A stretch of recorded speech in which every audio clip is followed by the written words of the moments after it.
नमस्ते। अब हम working with language second part के क्वेश्चन करेंगे। Third, here are some words from the lesson which describe different kinds of sounds. यहाँ part से कुछ शब्द दिए गए हैं जो अलग अलग तरह की आवाज़ों के बारे में बताते हैं। ड्रम यानी ढोल, स्विश यानी फुसफुसाहट, टिंकल यानी कि झंझनाहट, काव यानी कि काव काव, ड्रिप यानी कि टपकना, है ना। आपको यहाँ पे बताना है कि कौन सा राइट होगा। First, to fall in small drops यानी कि छोटी बूंदों में गिरना क्या कहलाता है? ड्रिप। क्योंकि ड्रिप यानी क्या होता है? टपकना। और छोटी छोटी बूंदों से गिरता है उसे हम क्या कहते हैं? टपकना ही कहते हैं। तो to fall in small drops क्या होगा? Drip. Second, to make a sound by hitting a surface repeatedly यानी किसी सतह पर बार बार टकराकर आवाज़ करना क्या होगा? ड्रम। या उसे हिंदी में क्या कहते हैं? ढोल।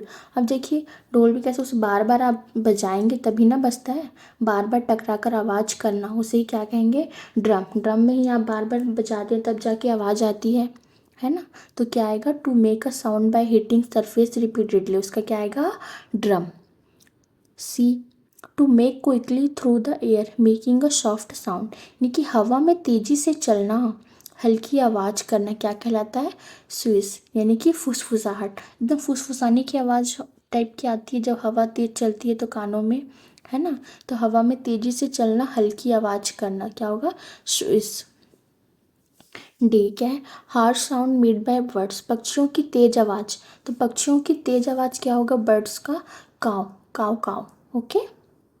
ई, ringing sound of a bell और ब्रेकिंग ग्लास एक्सेट्रा यानी बजने की आवाज़, घंटी या कांच टूटने वगैरह का। तो घंटी की आवाज़ या कांच टूटने की आवाज़ क्या होगा? टिंकल यानी कि झंझनाहट। जब जोर से अगर कांच गिर जाए तो कैसी आवाज़ आती है? एकदम झंझन झंझनाहट टाइप की आवाज़ आती है ना, जोर से। तो वो क्या कहलाएगा? Tinkle. Okay. Second, now fill in the blanks using the correct form of the words given above यानी कि ऊपर दिए गए शब्दों के सही रूप का इस्तेमाल करके खाली जगह भरें। जो अभी आपने ऊपर ऊपर देखा तो उसी से आपको यहाँ पे सही फिल इन द ब्लैंक्स भरना है। ओके।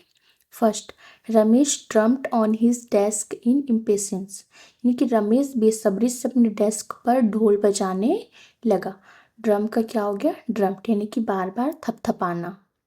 ड्रम यानी आपको बताया था ढोल मतलब जिसपे बार बार बजा कर उसमें क्या आवाज़ मतलब आती है बार बार बजाने से। बी क्या है? Rain water dripped from the umbrella all over the carpet यानी कि छाते से बारिश का पानी पूरे कालीन पर टपक रहा था, है ना। तो टपकना क्या होला था हमारा? ड्रिप्ड। पानी बूंद बूंद गिरना, ड्रिप का मतलब मैंने आपको बताया था टपकना, तो पानी बूंद बूंद गिरना, है ना। सी क्या है? The pony switched its tail यानी टट्टू ने अपनी पूंछ हिलाई। स्विच यानी पूंछ हिलाने की आवाज़। Okay. D, the tinkle of breaking glass woke me up यानी कांच टूटने की खनक से मेरी नींद खुल गई। टिंकल यानी क्या होता है? कांच या घंटी के टन टन की आवाज़, है ना। टिंकल की आवाज़ क्या होती है? जब कभी जैसे ऊपर टिंकल का मीनिंग क्या बताया था? झंझनाहट यानी कि किसी कांच के गिरने से जो आवाज़ आती है वैसे ही। ओके। तो टिंकल यानी क्या होता है? कांच या घंटी की टन की आवाज़। E, the caw of the raven disturbed the child sleep यानी कौवे की काँव काँव से बच्चे की नींद में खलल पड़ गया। काँव यानी कि कौवे की काँव काँव। Okay. Fourth, and sure enough I received a cheque in the mail और सच में मुझे मेल में एक चेक मिला। Complete each sentence below by using appropriate phrases from the ones given below.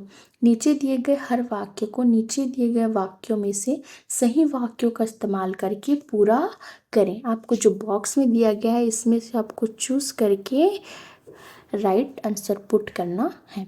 First क्या है? I saw thick black cloud in the sky and sure enough it soon started raining heavily यानी कि मैंने आसमान में घने काले बादल देखे और यकीनन जल्द ही भारी बारिश होने लगी। श्योर, तो यहाँ पे उसका मतलब क्या होगा? जैसे सोचा था वैसे ही हुआ, ये मैंने समझाने के लिए हिंदी में लिख दिया नीचे। ओके, तो श्योर इनफ यानी क्या हो गया, जैसा सोचा था वैसा ही हुआ। Second, the blue umbrella was big enough for the brother and sister, यानी कि नीला छाता भाई बहन के लिए काफ़ी बड़ा था, यानी दोनों के लिए काफ़ी बड़ी। बिग इनफ, इनफ इनफ होता है काफ़ी, बिग इनफ यानी दोनों के लिए काफ़ी बड़ी। Okay. Third, the butterflies are colourful enough to get notice, यानी तितलियाँ इतनी रंगीन है कि ध्यान खींचती हैं, यानी कि ध्यान खींचने लायक रंगीन, मतलब कलरफुल इनफ यानी क्या हो गया यहाँ पे, ध्यान खींचने लायक रंगीन। Fourth, the lady was brave enough to chase the leopard, यानी कि महिला इतनी बहादुर थी कि उसने तेंदुए का पीछा किया, मतलब तेंदुए का पीछा करने जितना बहादुर। ब्रेव इनफ यानी कि यहाँ पे तेंदुए के पीछा करने जितना ही बहादुर। Okay. Fifth, the boy was kind enough to call out to his sister, यानी लड़का इतना दयालु था कि उसने अपनी बहन को आवाज़ दी, यानी कि अच्छा था इसलिए बुलाया। Okay, kind enough. Six, the man was anxious enough to offer help, यानी कि वह आदमी मदद करने के लिए काफ़ी बेचैन था, मतलब मदद करने को चिंतित या उत्सुक। Okay. Seven, the victim's injury was serious enough for him to be admitted to hospital, पीड़ित की चोट इतनी गंभीर थी कि उसे अस्पताल में भर्ती कराना पड़ा, मतलब इतनी गंभीर कि अस्पताल जाना पड़ा। सीरियस इनफ यानी यहाँ पे इतनी गंभीर थी कि अस्पताल जाना पड़ा।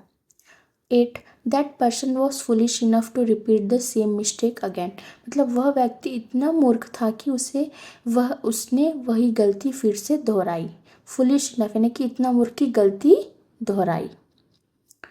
9, he told me he was sorry and he would compensate for the loss I set fair enough, यानी कि उन्होंने मुझे कहा कि उन्हें खेद है और वे नुकसान की भरपाई करेंगे। मैंने कहा ठीक है, मतलब ठीक है, सही बात। फेयर इनफ यानी कि यहाँ पे इसका मतलब है ठीक है या सही बात। ओके।